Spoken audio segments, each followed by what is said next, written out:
Hi! Welcome to Richard Gabili YouTube channel, and for today's tutorial, I will be teaching you on how to add notes button in Control Center on iPhone X. But first, kindly subscribe to this channel and don't forget to hit the subscribe button and the bell to notify you for the new updates. And let's start! Using your iPhone X from your home screen, first go to Settings. Then in the Settings, scroll down and find the Control Center, then tap. Then after that, in the Control Center, scroll down and go to More Controls, then find the Notes, and as you will see, there's a positive button on the side of it. Then all you have to do is just stop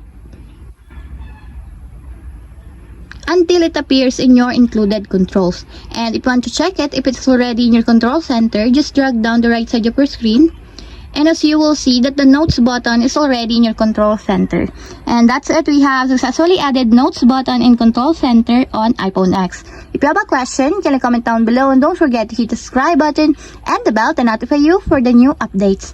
And thank you for watching!